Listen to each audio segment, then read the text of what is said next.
परिवर्तन यात्रा में मेरे साथ चल रहे पार्टी के प्रदेश के अध्यक्ष चौधरी कपिल सिंह राठी जी, पार्टी की महिला की प्रदेश की अध्यक्ष बहन सुमित्रा जी,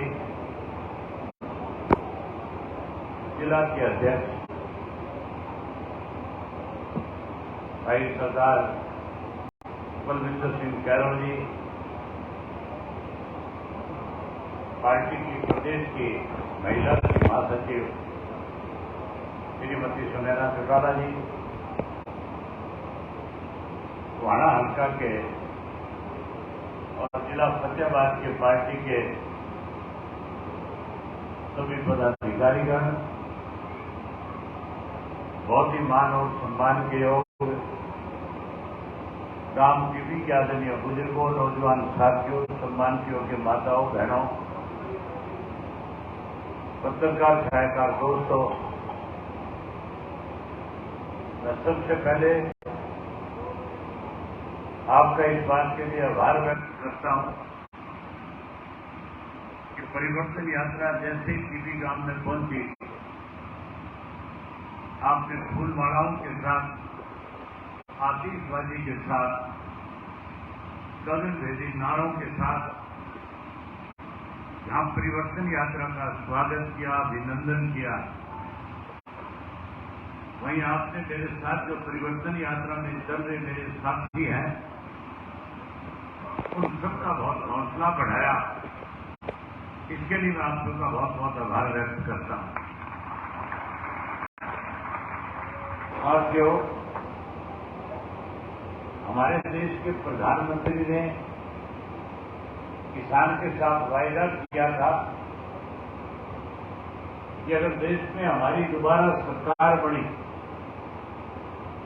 तो सरकार बनने के बाद किसान की फसल को आमदन 2022 में 2 गुना कर दूंगा। 2022 बीत गया, किसान की फसल के दाम बढ़ने की बजाय कम हो गए। देश के प्रधानमंत्री ने 3 काले कानून बना दिए थे, जिसकी वजह से पंजाब, हरियाणा, राजस्थान, उत्तर प्रदेश और मध्य प्रदेश के लाखों किसानों ने अपना घर बार, खेत, बच्चे सब छोड़ करके कैसे काले कानून वापिस हो, इसके लिए दिल्ली के चारों तरफ जो बॉर्डर लगते हैं उन पे 13 महीने तक लगातार आंदोलन किया, लड़ाई लड़ी। 750 से ज्यादा किसानों ने शहादत दी। एक समय ऐसा भी आया था जब मैं किसान जो आंदोलन कर रहे थे उनसे मिलने उनके मंच पे गया, उन्होंने मेरे सामने एक प्रस्ताव रखा कि आज अगर चौधरी देवीलाल हमारे बीच में होते कि आपको इस तरह का फैसला लो जिससे आंदोलन को ताकत मिले, देश का प्रधानमंत्री काले कानून वापस लेने के लिए मजबूर हो जाए। मैंने उन किसान संगठनों के सभी साथियों से खुल करके कहा कि मैं आपके मंशा को समझता हूं। मैंने उसी वक्त प्रेस के लोगों को बुलाया और प्रेस के साथियों को बुला करके मैंने उनके सामने कहा कि 26 जनवरी तक या तो काले कानून वापिस हो जाएंगे, अगर ये कानून वापिस नहीं हुए तो 27 तारीख को जाकर के विधानसभा के स्पीकर के सामने इस्तीफा देने का काम करूंगा। साथियों, 26 जनवरी को जब देश का किसान अपना ट्रैक्टर लेकर के तिरंगा लगा करके दिल्ली के अंदर तिरंगा यात्रा निकाल रहा था, भारतीय जनता पार्टी के लोग उस किसान आंदोलन के खिलाफ षड्यंत्र करते रहे। कैसे आंदोलन को बदनाम किया जाए, कैसे लोगों में भय का माहौल पैदा किया जाए, इसके लिए मीडिया के माध्यम से प्रचार किया गया कि ये जो दिल्ली में किसान आ रहा है, इस किसान के आने से दिल्ली के हालात खराब हो सकते हैं, हालात बिगड़ सकते हैं। लेकिन जब किसान अपने ट्रैक्टर लेकर के लाखों की संख्या में दिल्ली में पहुंचा तो दिल्ली के लोगों ने फूलों की बारिश करके उनके लिए जगह जगह खाने की व्यवस्था करके फल फ्रूट बांट करके उस तिरंगा यात्रा का स्वागत करने का काम किया। देश के प्रधानमंत्री के पास रिपोर्ट पहुंची कि दिल्ली के लोग तो यात्रा का स्वागत कर रहे हैं। देश के प्रधानमंत्री ने ये कहकर के आंदोलन को कमजोर करने की कोशिश करी कि तिरंगा यात्रा के अंदर खालिस्तान समर्थक आ गए, लाल किले पे कब्जा कर लिया, तिरंगे का अपमान करने का काम किया। लोगों के अंदर भ्रम का माहौल था। मेरे पास बहुत सारे राजनीतिक लोगों के फोन आए, उन्होंने मुझे कहा कि जिस आंदोलन के लिए आप इस्तीफा देने जा रहे हो कल, आज वो आंदोलन खत्म हो जाएगा।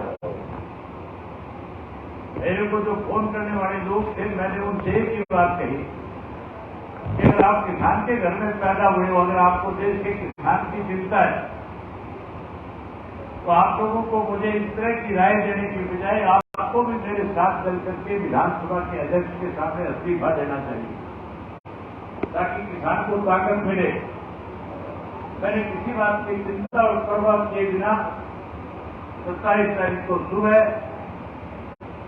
ट्रैक्टर के ऊपर बैठ करके विधानसभा गया और जाकर के स्पीकर को इस्तीफा दे दिया और किसानों के बीच में जाकर के बैठ गया। इस आंदोलन को कमजोर करने की साजिश रखी जा रही थी, वो आंदोलन और ज्यादा मजबूत हो गया। आखिर देश के प्रधानमंत्री ने ये कहकर के आंदोलन को खत्म कराया कि मैं देश के किसान से माफी चाहता हूं, मैंने जो फैसला लिया लोगों को मंजूर दी, इसलिए इसे वापस लेता हूं। और ये वायदा किया था कि किसान को एमएसपी पे उसकी फसल बिके, इसके लिए उसका कानून बना करके दूंगा। आज भी एमएसपी का कानून नहीं है। अगर एमएसपी का कानून होता तो हमें सरसों के पूरे दाम मिलते। अगर एमएसपी का कानून होता तो कुरुक्षेत्र अम्बाड़ा के लोग जो सूरजमुखी की खेती करते हुए 6500 रुपये क्विंटल के हिसाब से सूरजमुखी के दाम मिलते। आज हर व्यक्ति सरकार के खिलाफ है, दुखी है, इस सरकार को बदलना चाहता है। आज महंगाई बढ़ गई, भ्रष्टाचार बढ़ गया, कानून व्यवस्था खत्म हो गई। पढ़े लिखे नौजवान बच्चों को जिनको रोजगार की उम्मीद थी, नौकरी की उम्मीद थी, आज वो मायूस हो गए। आज नशा बढ़ गया, अपराध बढ़ गए। आज तो नए चुने हुए सरपंच जो है वो भी सरकार के खिलाफ लामबंद होकर के लड़ाई लड़ने का काम कर रहे हैं। सरपंचों से सरकार ने वायदा किया था, कहा था ज्यादा ग्रांट देंगे। सरपंचों से सरकार में बैठे लोगों ने कहा था आपको ज्यादा अधिकार देंगे। अधिकार देने की बजाय पाबंदियां लगा दी, अंकुश लगा दिया, ग्रांट दी नहीं। सरपंच अपने अधिकार और ग्रांट लेने के लिए जब चंडीगढ़ पहुंचे, उनकी बात सुनने की बजाय उनके ऊपर लाठीचार्ज किया गया, मुकदमे बढ़ाए गए। चोर और बेईमान कहकर के सरपंचों को अपमानित करने का काम सत्ता में बैठे लोगों ने किया। आज सरपंच इसलिए लामबंद होकर के सरकार के खिलाफ लड़ रहे हैं। आज किसान दुखी है, सरकारी दुखी है, कर्मचारी दुखी है, मजदूर दुखी है। ये माताएं बहनें बैठी है, मोदी इनके आगे भी झूठ बोल करके इनका भी वोट ले गया। इनसे भी वायदा किया था और कहा था कि अगर मेरी सरकार बन गई तो हर घर में गैस का सिलेंडर, गैस का चूल्हा मुफ्त में देने का काम करूंगा। मुफ्त में सिलेंडर का लालच देकर के कहीं वोट ले लिया। आज मुफ्त देने के बजाय गैस का सिलेंडर महंगा करके घर की रसोई को बंद करवाने का काम किया।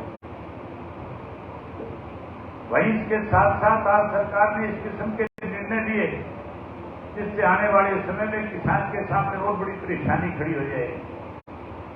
मुख्यमंत्री का बयान आया हुआ था, कह रहा था आज के बाद किसान खाद खरीदने जाएगा, उसे पहले पोर्टल पे जानकारी देनी होगी कि उसको खाद किसके लिए चाहिए।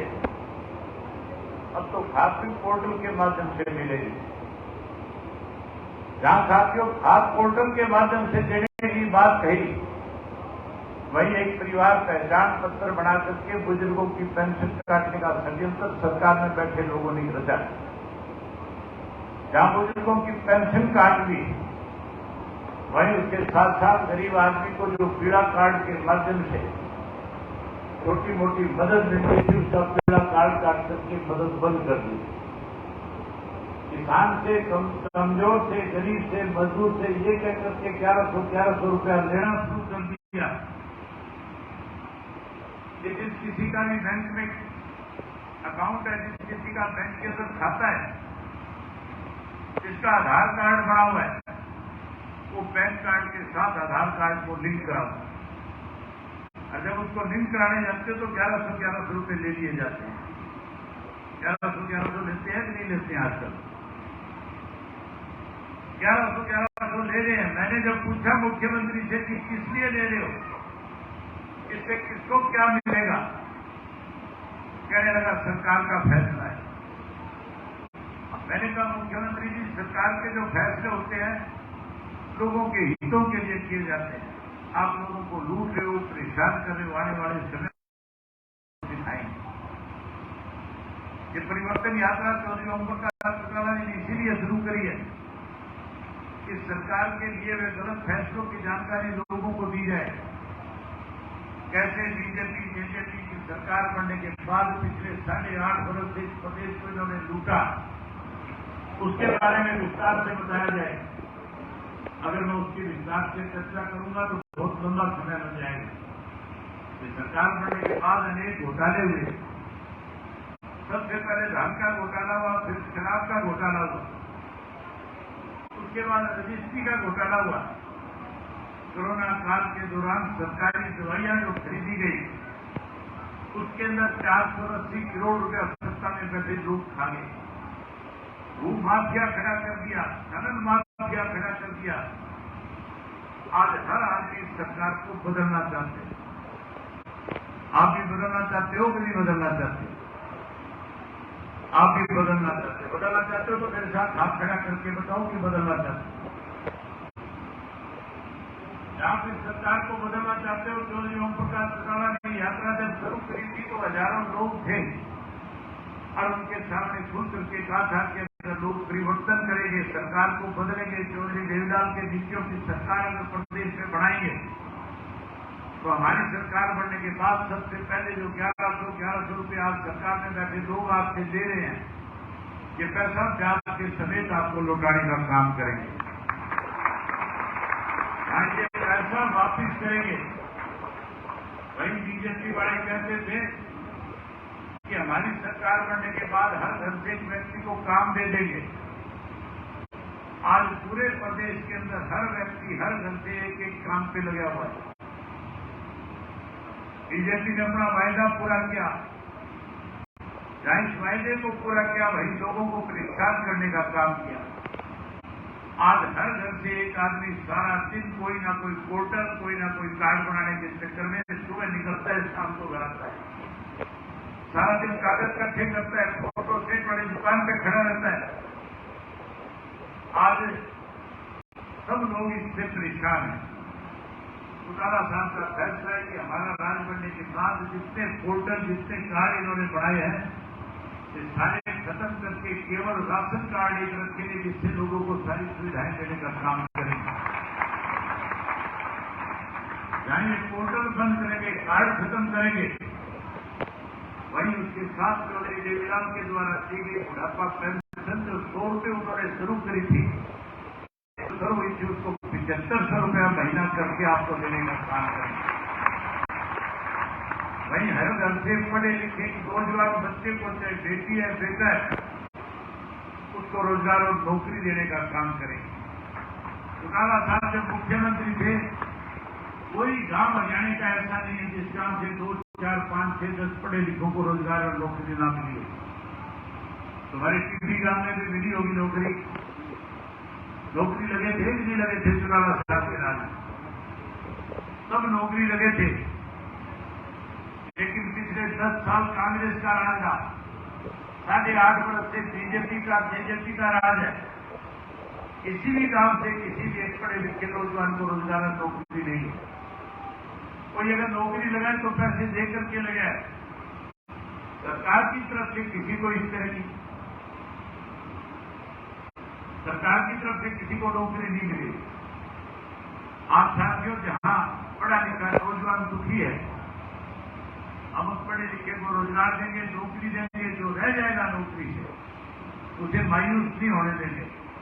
उसे 21,000 रुपया बेरोजगारी भत्ता देकर के उसका मान सम्मान बढ़ाएंगे।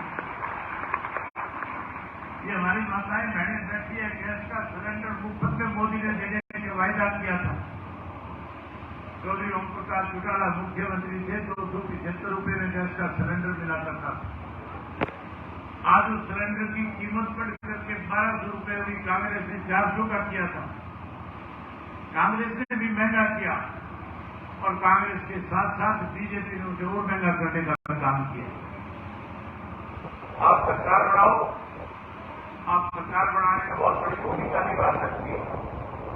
जैसे ही आपकी सरकार बनेगी, सरकार बनने के बाद हर घर के अंदर महीने की पहली तारीख को गैस का सिलेंडर हर घर में, हर परिवार में एक मुफ्त में फ्री में दिया जाएगा। जहां गैस का सिलेंडर फ्री में देंगे, वहीं 1100 रुपये आपकी रसोई बढ़िया चले लूण मिर्च के हिसाब से देने का काम करेंगे।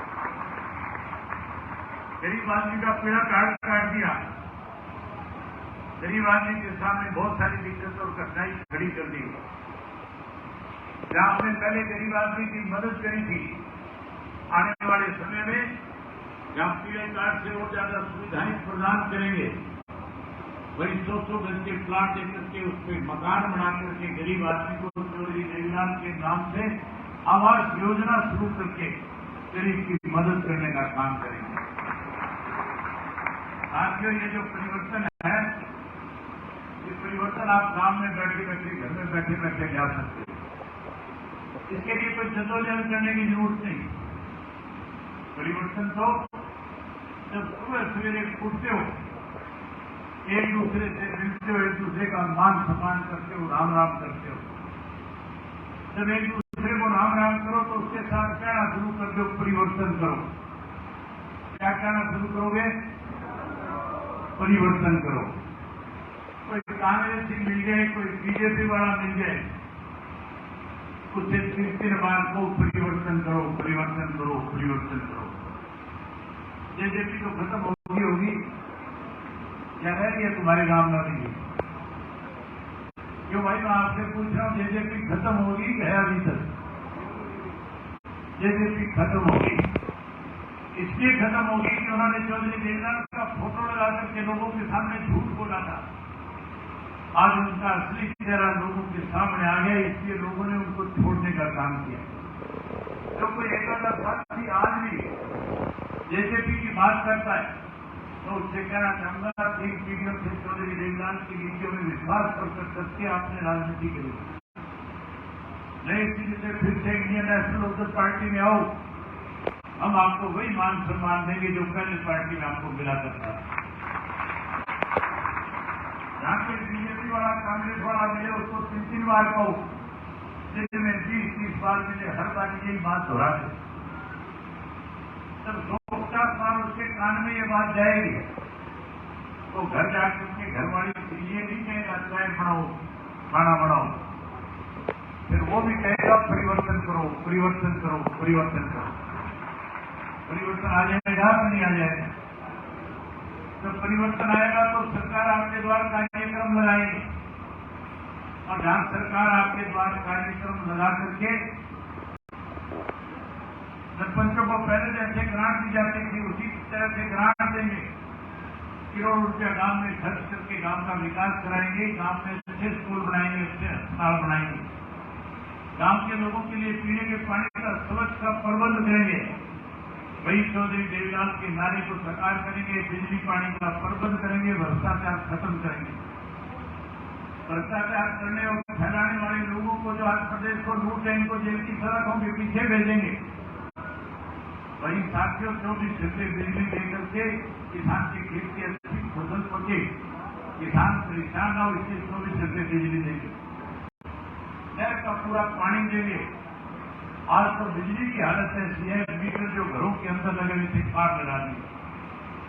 जो बिजली का बिल 500-700 रुपए का आता था, 5,000-7,000 का हो गया कि नहीं हो गया? बिजली का बिल ज्यादा है, बिजली का बिल ज्यादा आने लग गया। राजनाव ये मीटर काट के जोड़ में फेंक देंगे, नए ऐसे मीटर देगी, 500 से ज्यादा बिल नहीं आएगा। ये सारी बातें आपसे कहने के लिए आया था, आप सब ने बात सुनी, आपने स्वागत किया, इसके लिए आपका बहुत बहुत धन्यवाद करता हूँ।